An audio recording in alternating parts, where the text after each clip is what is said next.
Flight attendants and pilots, what not safe for work things occur during your jobs? Not a pilot or flight attendant, but I fly between 100 to 150 flights a year. One time I was flying out of a small Midwest airport to Dallas. I roll up to the airport restaurant/bar to get a bite and a drink before takeoff. I notice this lady sitting by herself at the bar. A gentleman approaches her. They seem to be hitting it off, flirting, laughing, etc. Time comes to board the plane, and since this was on Southwest Airlines, it was pick your own seat. Naturally, they sit next to each other. I'm a few rows behind them. Flirting leads to touching, and then kissing. You can see that hands are wandering everywhere. By this point, I'm not the only casual observer. About 3 or 4 other guys are looking and laughing. We all bond over their public display. It escalates to a point where she gets up to go to the bathroom. About 30 to 40 seconds later, he follows. Apparently, they thought that was enough time to be inconspicuous. As he approaches the bathroom she is already in, a flight attendant stands in front of him and says, "No, back to your seat." She knocks on the door and tells the lady to get back to her seat.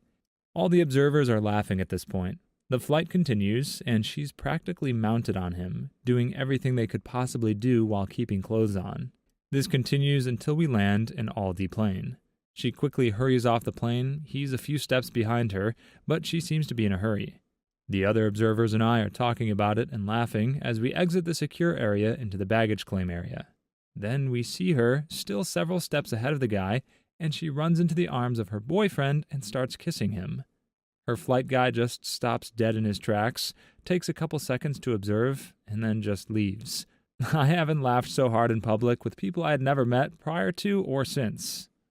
Everyone is telling once-in-a-lifetime type stories, but the most common not safe for work thing that happens on airplanes is dudes falling asleep and getting noticeable boners. I was that guy once, woke up with a blanket, and when I thanked the steward, he told me why I got the blanket. My flight director found a bag that was moving in the overhead bin. It turns out it was a young girl in a bag. Out of Port-au-Prince, Haiti, it was a sex slave Haitian girl being sent to Canada. Edit. The security and the police were called. She was heavily drugged. No one knows who put her up there. I hope she's okay now. As a flight engineer in the Air Force, flying out of an island in the Pacific, a sailor had fallen overboard and drowned. The Navy recovered his body a few days later. Since this is downrange, only a body bag is available, not a transport casket. Before takeoff, the loadmaster comes to the cockpit screaming, yelling, and babbling. He says the body in the bag is wiggling. Turns out eels have entered his body via his mouth and are wiggling within his body and causing the movement. Just a plain passenger, but this happened on my last flight. About halfway through, the pilot comes over the intercom and says, "Please come out of the bathroom. Smoking in an airplane is illegal." Naturally, this gets the whole plane on edge. Turns out it was an old woman who was completely naked and vaping in the bathroom while refusing to come out. They eventually had to break into the bathroom and take her out, which then caused the woman to try and fight the flight attendants. She was arrested as soon as we landed. Obligatory not me but a friend of mine disclaimer. I have a female friend who flies transatlantic as a flight attendant. She told me a story of how one of the passengers had been in the bathroom for at least 15 minutes. Being a busy flight, people were pissed off and complained to her that he had been in there for a long time.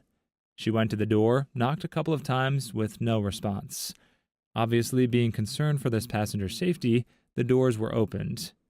Inside was a guy on toilet, trousers around ankles, headphones in his phone with porn playing, and flaccid penis in hand. Bro fell asleep while whacking it on an airplane toilet. Embarrassment ensued. My wife and I bought last-minute tickets to a family event and could not get seats next to each other. Once we boarded, I convinced the guy sitting next to my wife to switch seats with me. Nice guy takes my assigned seat, which was next to a woman who was apparently suffering from the flu. 5 minutes after takeoff, she projectile vomits, but tried to use a pillow to cover her mouth, which just made the vomit spray out sideways all over the poor guy. He just sits there for a moment, frozen, and then slowly turns back to look at me with this face that said, "You did this to me, and I will forever hate you for it." I offered to buy him a drink, but he ignored me. A couple of our boys were on the return leg of an offshore crew change. 15 minutes out from the deck, they catch movement in the back. One of the passengers has unbuckled his harness and is getting up out of his seat. Big no on a helicopter. But before they can do or say anything, the guy grabs an airsick bag, drops his DAX, positions the bag under his bum, and lets rip. The bag lasted maybe 3 seconds. Explosive does not do this bout of diarrhea justice. Volcanic might not. If I hadn't seen the photos, I wouldn't have believed it. It coated the floor, his seat, the seats beside it, and the poor sods in them, splashed the windows and ceiling and row of seats behind. Doo-doo everywhere. And the smell. The real kicker is that even though they're only 15 minutes from the rig, they couldn't go back. If they did, the chopper would be stuck on the deck until it could be decontaminated by a cleaning crew. There's only one deck, so we'd have to send a second helicopter out to winch down said cleaning crew. A dangerous and expensive operation. Meanwhile, everyone due to come off swing in the next few days would be stuck on the rig until we did, while there wouldn't be enough beds in the town for the incoming crews. And the nature of the rig is such that it can't fully operate while there is a chopper on deck. Literally millions of dollars in lost production. One dude with a rumbly tummy he didn't tell the rig medic about because he was just that keen to get home, and several hundred people are potentially right up shit creek. So they take one for the team and push on. Tell the culprit to sit back down and put his harness back on and pray for a tailwind. 2 hours flying back to base. It's Australia, tropical and summer, and commercial helicopters don't have great aircon. The smell gets worse and worse, and it's not helped when some of the guys have to use the sick bags for their intended purpose.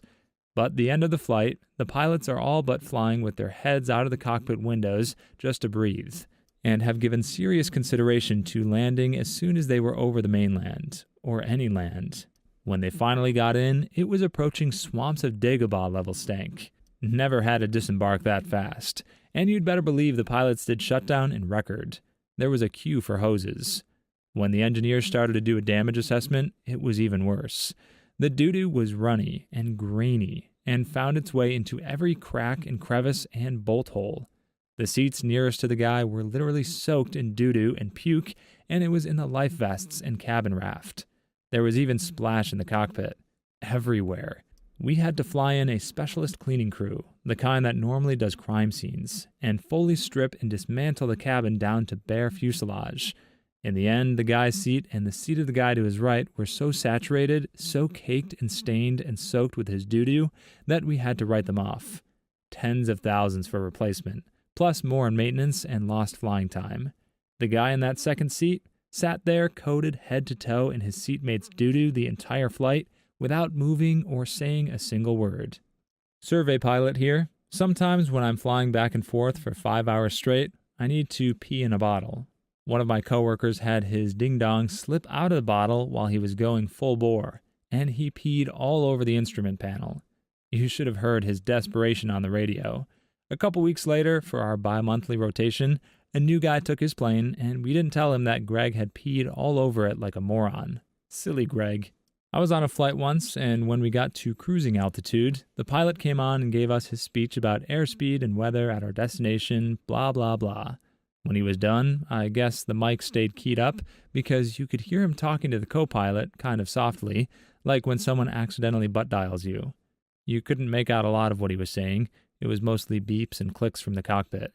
At one point, he must have turned toward the mic and said to his co-pilot, clear as day, "Man, I sure could go for a cup of coffee and a blowjob right about now."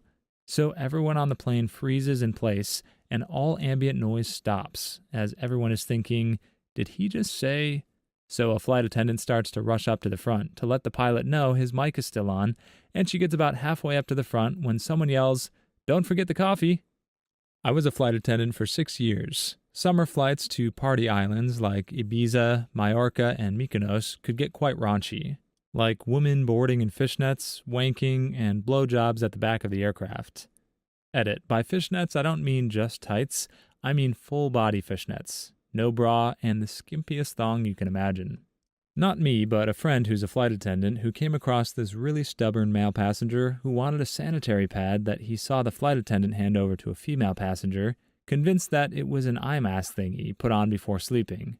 Arguing with her about it, she finally gave in and gave the sanitary pad to the guy, who coolly removed the anti-adhesive and stuck it on his eyes and went to sleep. This happened to another pilot at our company. We fly small planes with no doors between the cockpit and the cabin. We usually put our jackets behind our seats. A passenger sitting in the front seats could easily grab them without us noticing. At the end of one flight, he noticed that the passenger on the left front seat was sitting on his jacket. Very odd, but whatever. The passengers deplaned, and he went to pick up his jacket. That's when it hit him. The passenger had taken a poop on the seat, grabbed the pilot's jacket, and put it over the poop and sat back down on it. It was only a 20-minute flight. How badly do you have to go? Please leave your stories in the comments. I'd love to make a video of them in the future. Also, don't forget to like and subscribe.